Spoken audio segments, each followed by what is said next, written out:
in the quiet pre-dawn hours of a Tuesday morning, when the royal palace grounds should have been sealed tighter than a vault, Senior Guard Captain Marcus Thompson made a discovery that would send shockwaves through the highest levels of government security.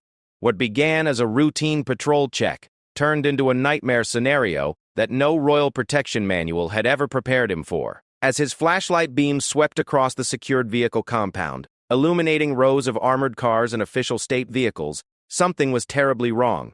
The king's personal limousine, a bulletproof fortress on wheels worth more than most people's homes, sat with its driver's door hanging wide open like a mouth frozen in a silent scream. The vehicle that had carried monarchs through decades of state visits, diplomatic missions, and ceremonial processions now stood violated and exposed. Its sophisticated alarm system, designed to detect even the slightest unauthorized touch, remained eerily silent. The security cameras that should have recorded every second of the compound showed nothing but empty footage. It was as if the car had simply opened itself in the dead of night. Captain Thompson's hand instinctively moved to his radio, but he hesitated. This wasn't just a security breach. This was a potential threat to the crown itself, and in the world of royal protection, such discoveries could topple governments, end careers, and reshape entire security protocols overnight. What he didn't know was that this moment would mark the beginning of the most intensive security investigation in the kingdom's modern history, one that would uncover secrets buried deep within the palace walls and reveal that sometimes the greatest threats come from the most unexpected places. The question that would haunt everyone involved wasn't just who had accessed the king's limousine, but why they had left it open for the world to see, as if sending a message that even the most protected symbols of royal power weren't beyond reach. The morning mist clung to the palace grounds like a protective shroud as Captain Marcus Thompson began his routine security patrol. At 52 years old, he had dedicated nearly 3 decades of his life to royal protection services, and his weathered face bore the lines of countless sleepless nights spent safeguarding the crown. This Tuesday morning seemed no different from the hundreds that had come before it. But fate had other plans waiting in the shadows of the vehicle compound. The Royal Security Compound housed over 40 vehicles, each one maintained to perfection and secured with multiple layers of protection. From armored SUVs used for diplomatic missions to ceremonial carriages reserved for state occasions, every vehicle represented a piece of the kingdom's mobile heritage. At the center of this collection sat the crown jewel, His Majesty's personal limousine, a custom-built fortress of steel and technology that had cost the royal treasury over $2 million. Thompson's boots crunched softly on the gravel path as he made his way through the compound, his flashlight cutting through the early morning darkness. The security protocols were precise and unwavering. Every vehicle was to be checked for tampering, every lock verified, and every alarm system confirmed operational. It was tedious work, but Thompson understood that in the world of royal security, tedious meant safe, and safe meant successful. As he approached the limousine section of the compound, something immediately caught his attention. The king's vehicle, which should have been sealed and secured like a military bunker, had its driver's door hanging open at an odd angle. The sight hit him like a physical blow to the chest, and for a moment he questioned whether his eyes were playing tricks on him in the dim morning light. Thompson's training kicked in immediately. His first instinct was to secure the perimeter and assess the situation, but the implications of what he was seeing made his mind race. The king's limousine wasn't just any car. It was equipped with bulletproof glass, reinforced steel plating, and a communication system that connected directly to intelligence services. The vehicle contained sensitive equipment, encrypted communication devices, and security protocols that could compromise national security if they fell into the wrong hands. Moving closer with calculated steps, Thompson examined the scene with the methodical approach that had made him one of the most trusted guards in the royal security detail. The door wasn't just unlocked, it was wide open, as if someone had exited the vehicle in a hurry or had intentionally left it exposed. The interior lights were off, and there were no signs of forced entry or damage to the vehicle's exterior. What troubled Thompson most was the complete absence of any alarm response. The limousine was equipped with multiple security systems that should have triggered the moment the door was opened without proper authorization. Motion sensors, pressure plates, and electromagnetic locks all worked together to create an impenetrable security web around the vehicle. Yet somehow, all these systems had remained silent throughout the night. Thompson circled the vehicle carefully, documenting every detail with his trained eye. The tires were properly inflated, the exterior showed no signs of damage or tampering, and the other doors remained securely locked. Only the driver's door stood open, creating an ominous gap in the vehicle's otherwise perfect security posture. The sight reminded him of crime scenes he had studied during his training, where perpetrators sometimes left calling cards or messages for investigators to find. The implications began to sink in as Thompson considered the various scenarios that could have led to this situation. Had someone infiltrated the compound during the night? Was this an inside job orchestrated by someone with intimate knowledge of the security systems? Or had there been a malfunction in the vehicle's electronic systems that caused the door to open spontaneously? Each possibility carried its own set of terrifying consequences for royal security. Thompson knew that every second he delayed reporting the incident increased the potential for the situation to escalate beyond control. However, he also understood that once he triggered the security alert protocols, the entire palace would be thrown into lockdown mode. The king's schedule would be disrupted, security teams would be mobilized, and investigators would descend on the compound like a swarm of locusts. The decision to sound the alarm wasn't just about following protocol. It was about potentially changing the course of everyone's day and possibly exposing vulnerabilities that could have far-reaching political implications. As he stood there in the growing daylight, Thompson noticed other details that added to the mystery. There were no footprints in the soft earth around the vehicle, no discarded items or signs of a struggle. The compound's gravel pathways showed only his own boot prints and the familiar tire tracks from the previous day's maintenance checks. It was as if the door had simply opened itself, defying both logic and the laws of physics. The security cameras positioned throughout the compound should have captured every moment of the incident, but Thompson could see that the nearest camera was pointing in a direction that wouldn't have provided a clear view of the limousine's driver's side. This seemed like too much of a coincidence, and it raised questions about whether the camera positioning had been deliberately compromised or if this was simply an unfortunate gap in the surveillance coverage. Thompson's radio crackled with routine communications from other security teams conducting their morning patrols, but he kept his discovery to himself for now. He needed to think through the implications and prepare for the storm that would inevitably follow his report. The royal security apparatus was like a finely tuned machine, and any disruption could have cascading effects throughout the entire system. The morning air carried the sounds of the palace awakening, kitchen staff arriving for breakfast preparations, gardeners beginning their daily routines, and administrative personnel making their way to their offices. Soon, the compound would be bustling with activity, making it impossible to preserve the scene in its current state. Time was running out for Thompson to make his decision and initiate the proper response protocols. As he considered his next move, Thompson couldn't shake the feeling that this incident was more than just a security malfunction or random break-in attempt. The precision with which only one door had been opened, the complete absence of alarm responses, and the lack of any obvious evidence pointed to something more calculated and deliberate. Someone had sent a message, and that message was clear. Even the most protected assets of the crown were vulnerable to those who knew how to exploit the system's weaknesses. The weight of responsibility pressed down on Thompson's shoulders as he realized that his next decision would set in motion a chain of events that could reshape royal security protocols for years to come. He had discovered something that challenged the very foundation of the kingdom's protective measures, and there was no going back to the routine morning patrol he had started just minutes earlier.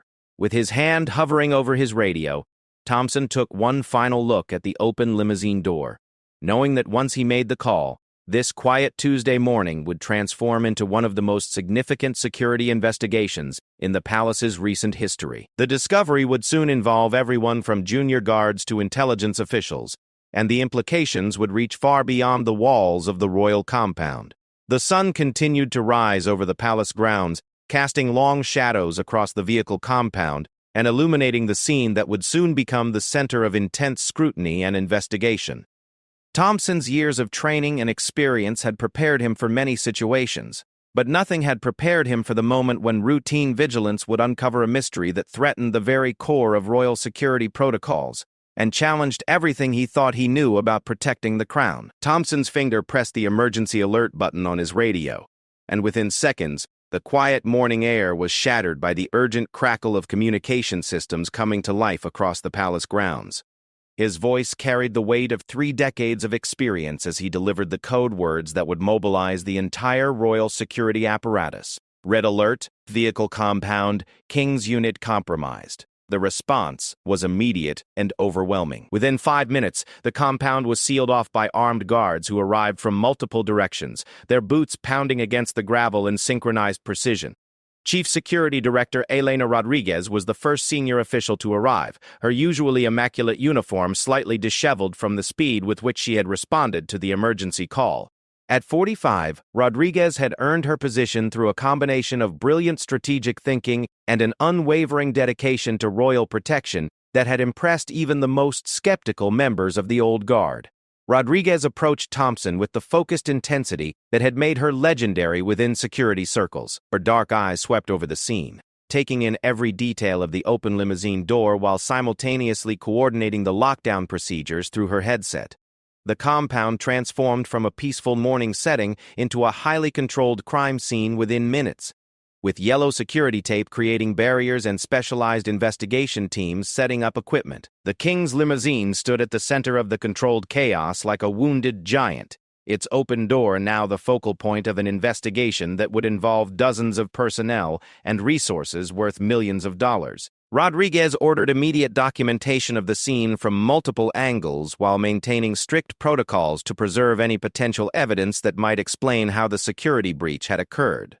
Dr. James Harrison, the palace's chief technology security specialist, arrived with a team of electronic surveillance experts who immediately began analyzing the vehicle's sophisticated alarm systems. A former military intelligence officer with expertise in electronic warfare, Harrison had been recruited by the Royal Security Service specifically to combat the growing threats posed by cyber attacks and electronic surveillance. His weathered hands moved with practiced efficiency as he connected diagnostic equipment to the limousine's various security systems.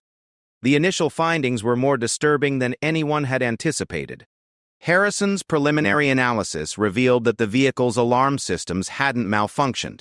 They had been systematically disabled using knowledge of their specific operating frequencies and security protocols. This wasn't the work of a random intruder or opportunistic thief. Someone with intimate knowledge of the royal security systems had deliberately neutralized the limousine's defenses. Rodriguez felt a chill run down her spine as the implications became clear. The security protocols for the King's vehicles were classified at the highest levels of government clearance. Only a handful of individuals had access to the technical specifications that would be necessary to disable the alarm systems so completely. This meant the breach had likely come from within the royal security apparatus itself, a possibility that challenged the fundamental trust upon which the entire protective system was built. The investigation expanded rapidly, as Rodriguez implemented emergency protocols that hadn't been used in over a decade. Every member of the security staff who had access to the compound during the previous 72 hours was immediately placed under administrative review. Background checks were reopened, personal communications were flagged for monitoring, and financial records were submitted for analysis. The palace transformed into a fortress under siege, with heightened security measures affecting everyone from senior advisors to kitchen staff. Meanwhile, intelligence analyst Sarah Chen was examining the compound's surveillance footage with the intensity of a detective hunting for clues in a murder case. Chen had joined the Royal Security Service after a distinguished career with international intelligence agencies, bringing with her a reputation for uncovering patterns that others missed. Her expertise in behavioral analysis and electronic surveillance made her invaluable in situations where traditional investigation methods fell short. Chen's review of the security footage revealed a troubling pattern of gaps and inconsistencies. Several cameras had experienced brief malfunctions during the night, creating windows of time when certain areas of the compound were not under surveillance. The timing of these malfunctions seemed too convenient to be coincidental, suggesting that someone had orchestrated a coordinated effort to create blind spots in the security coverage. The most disturbing discovery came when Chen analyzed the access logs for the compound's electronic security system. The record showed that someone had used legitimate credentials to enter the compound at approximately 2:30 in the morning, but the identity associated with those credentials belonged to a security officer who had been on vacation in another country for the past week. This meant that someone had either cloned the officer's access credentials or had somehow gained unauthorized access to the security database. As the investigation deepened, Rodriguez found herself facing questions that challenged everything she thought she knew about royal security. How had someone obtained access to classified security protocols? Who had the technical expertise to disable multiple alarm systems simultaneously? And perhaps most importantly, why had they left the limousine door open as if sending a deliberate message rather than attempting to conceal their intrusion? The palace's communication systems buzzed with encrypted messages as news of the security breach reached the highest levels of government. Prime Minister Jonathan Walsh received a briefing that caused him to cancel his scheduled meetings and request immediate consultation with intelligence chiefs. The incident had implications that extended far beyond simple vehicle security, potentially affecting diplomatic relations and public confidence in the government's ability to protect its most important symbols. Dr. Harrison's technical analysis continued to reveal disturbing details about the sophistication of the security breach. The intruder had not only disabled the alarm systems, but had also accessed the limousine's internal communication equipment and navigation systems. This suggested that the breach might have been designed to gather intelligence rather than simply demonstrate vulnerability. Someone had potentially accessed encrypted communication protocols and GPS tracking data that could compromise future royal movements and security arrangements. The investigation team discovered that the limousine's onboard computer systems had been accessed using administrative privileges that should have been impossible to obtain without direct physical access to secure terminals located in heavily guarded areas of the palace. This revelation forced Rodriguez to consider the possibility that the security breach was part of a larger, more sophisticated operation that had been planned and executed over an extended period. As afternoon approached, the compound remained under complete lockdown while teams of investigators continued their methodical examination of every possible clue. The king's schedule had been completely rearranged, with all planned appearances canceled and alternative transportation arrangements hastily put in place. The ripple effects of the security breach were being felt throughout the government as officials grappled with the implications of such a sophisticated infiltration of royal protection systems. Rodriguez convened an emergency meeting with her senior staff to assess the growing scope of the investigation and coordinate their response to what was clearly becoming a national security incident.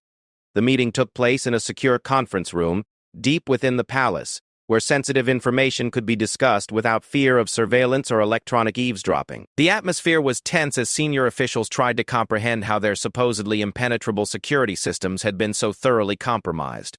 The preliminary evidence suggested that the perpetrator had not only gained physical access to the compound, but had also demonstrated an understanding of royal security procedures that would typically require years of training and clearance to obtain. This pointed to either an insider threat from within the Royal Security Service or a foreign intelligence operation of extraordinary sophistication and planning.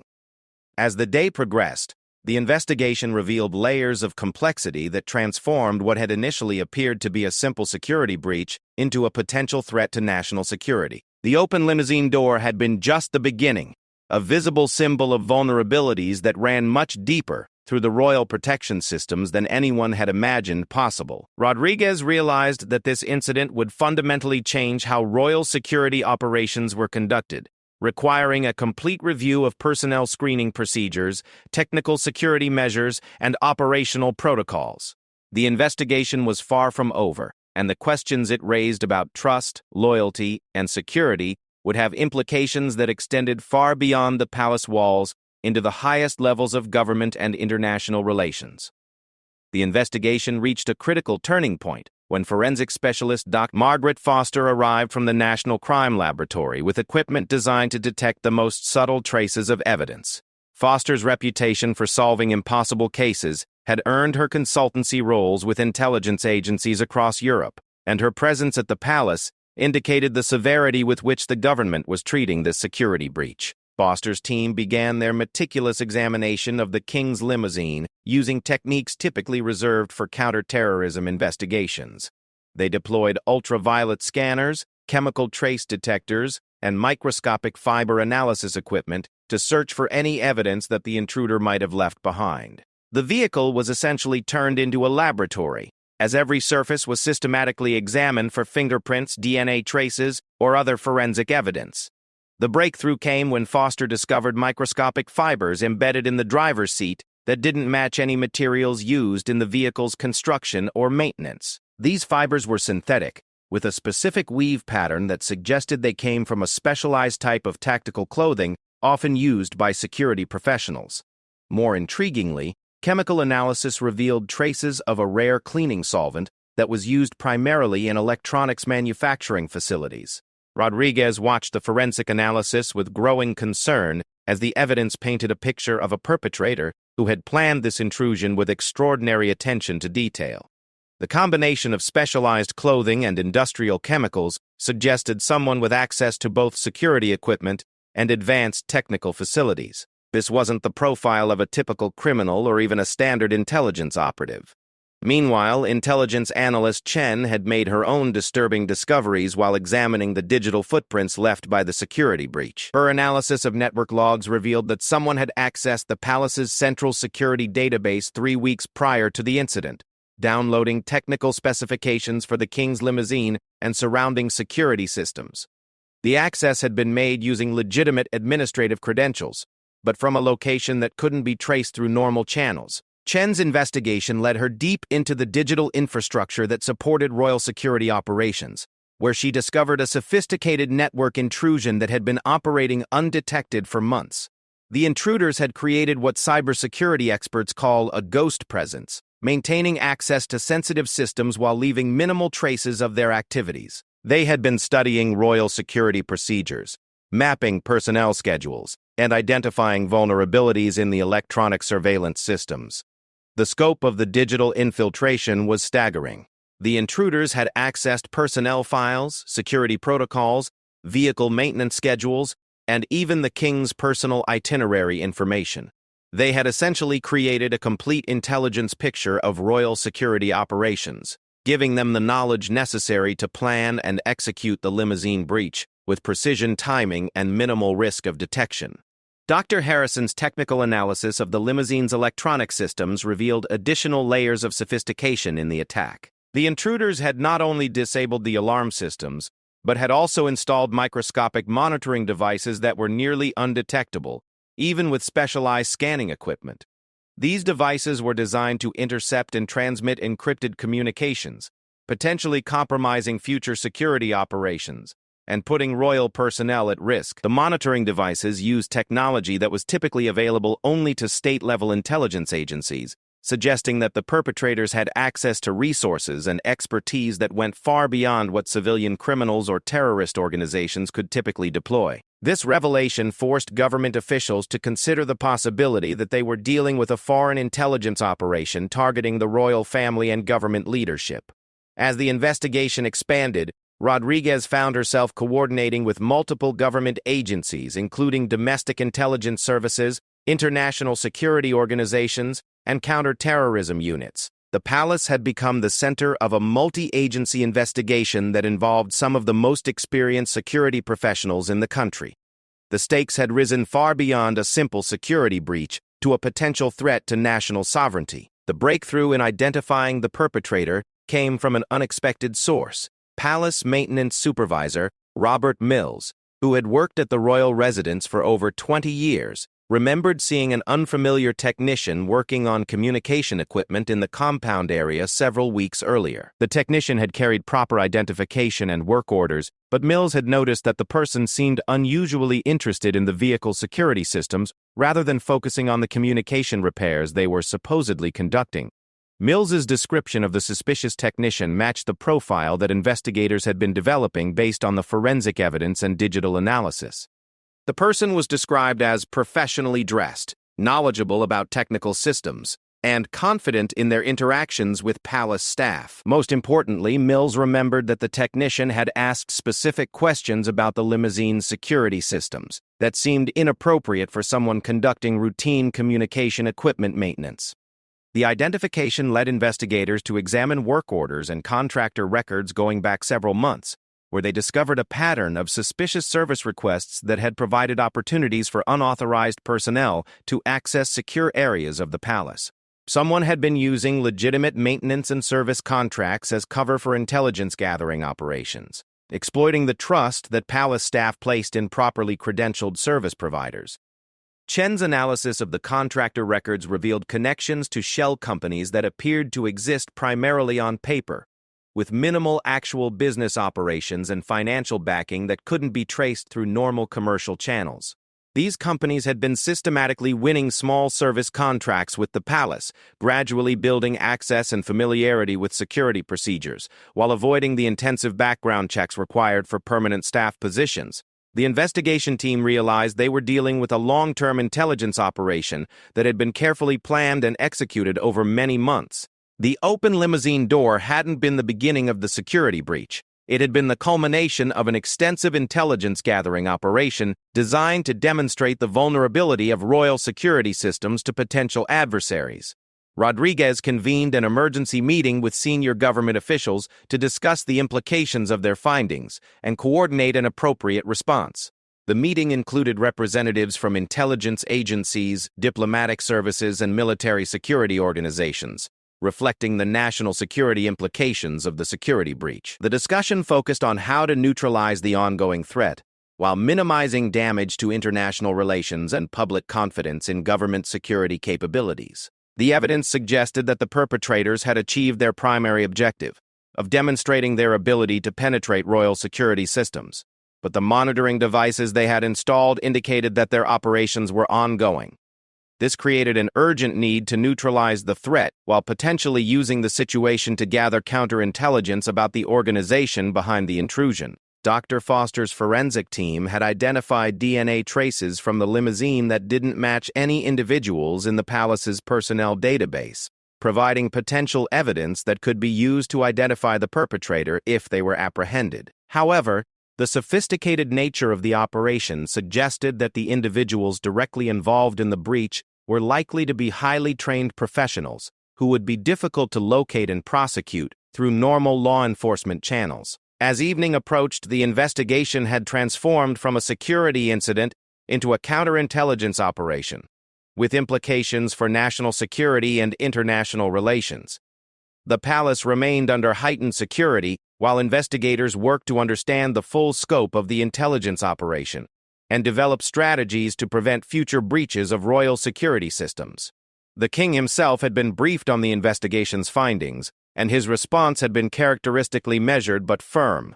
He authorized whatever resources were necessary to identify and neutralize the threat, while ensuring that royal security operations could continue without compromising public events or diplomatic obligations. His primary concern was not for his personal safety, but for the implications that the security breach might have for public confidence in government institutions and the country's ability to protect its most important symbols of sovereignty. Rodriguez realized that this incident would define her career and potentially reshape royal security operations for generations to come. The investigation had revealed systemic vulnerabilities that would require fundamental changes to personnel screening procedures, technical security measures, and operational protocols. The open limousine door had been a wake-up call that demonstrated how sophisticated adversaries could exploit even the most carefully designed security systems through patience, planning, and intimate knowledge of their targets. 3 weeks after the initial discovery, the investigation reached its dramatic conclusion when international intelligence cooperation led to the identification of the organization behind the royal security breach. The breakthrough came when Chen's digital forensics work was cross-referenced with intelligence databases from allied nations, revealing connections to a sophisticated espionage network that had been operating across multiple countries for several years. The organization behind the breach was identified as a state-sponsored intelligence operation that had been systematically targeting royal families and government leaders across Europe. Their methods were consistent across different operations. using legitimate business covers to gain access to secure facilities, conducting long-term intelligence gathering operations, and demonstrating their capabilities through carefully orchestrated security breaches that served as both intelligence operations and psychological warfare tactics. Rodriguez found herself at the center of an international security operation as intelligence agencies from 6 countries coordinated their efforts to dismantle the espionage network.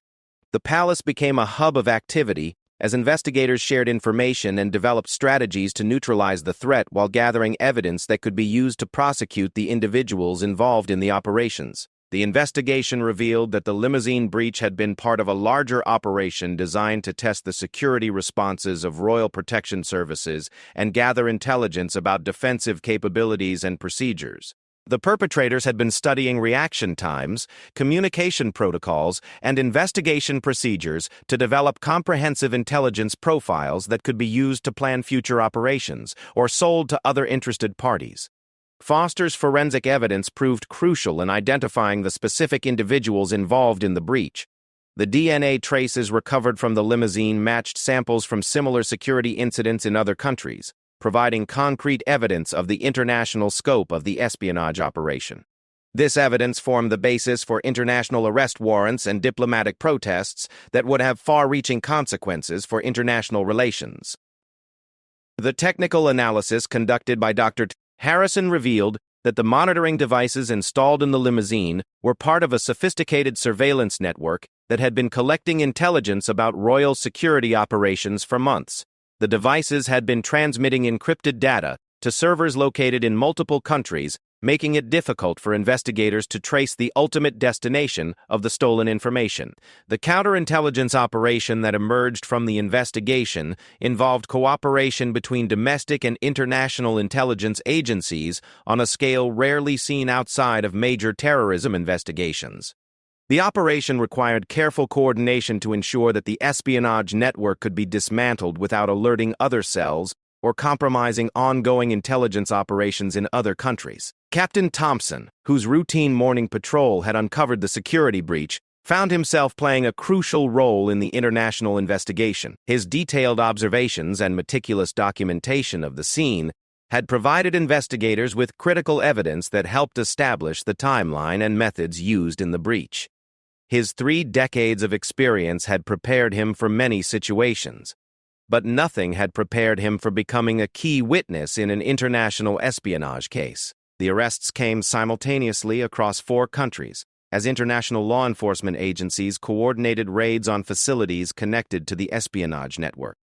The operation resulted in the apprehension of 12 individuals involved in various aspects of the intelligence operation, including the technician who had conducted the Limousine breach and the cyber specialists who had infiltrated the palace's digital systems. The individual directly responsible for breaching the king's limousine was identified as a former military intelligence officer who had been recruited by the espionage network several years earlier.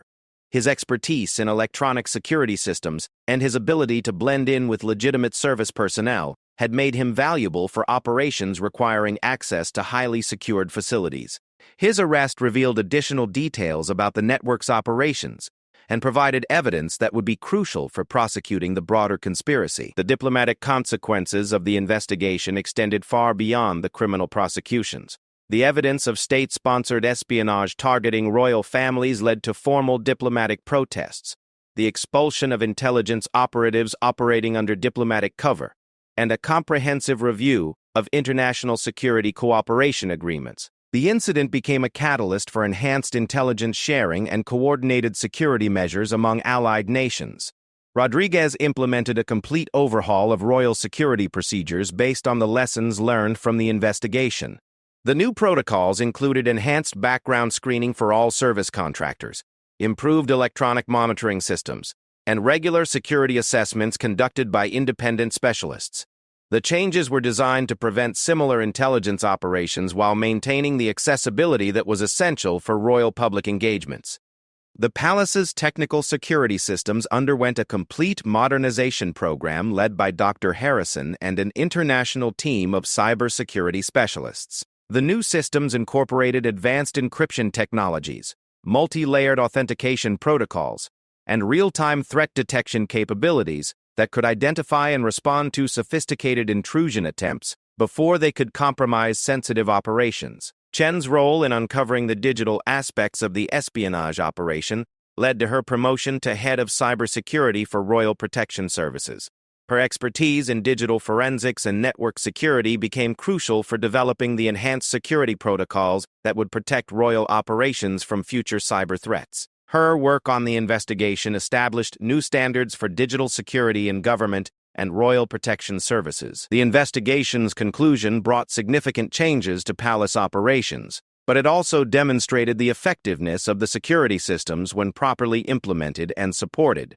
The rapid response to Thompson's initial alert, the comprehensive investigation that followed, and the successful international cooperation that led to the arrests showed that royal security services could adapt and respond effectively to sophisticated threats. The king's public response to the security breach was measured and reassuring, emphasizing confidence in the security services while acknowledging the need for continuous adaptation to meet evolving threats. His statement thanked the security personnel who had uncovered and investigated the breach, while reaffirming his commitment to public engagement despite the security challenges revealed by the incident. The trial of the individuals involved in the espionage operation became a landmark case in international law, establishing important precedents for prosecuting state-sponsored cyber espionage and intelligence operations targeting government officials. The evidence gathered during the palace investigation provided crucial testimony that helped secure convictions and lengthy prison sentences for the network's key operatives. 6 months after Thompson's morning discovery, the royal security compound had been transformed with enhanced physical and electronic security measures.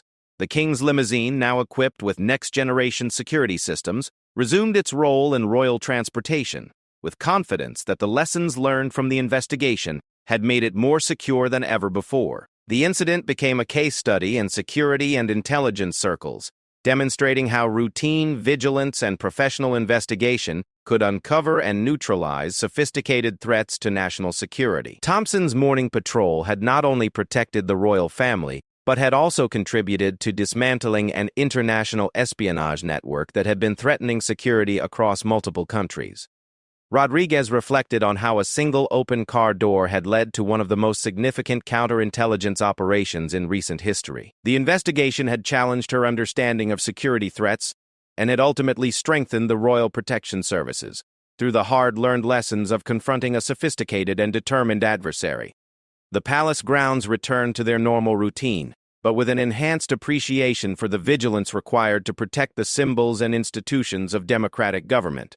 The security breach had been resolved, but its impact on royal security procedures and international intelligence cooperation would continue for years to come, serving as a reminder that even the most carefully designed security systems require constant adaptation to meet the evolving threats of the modern world.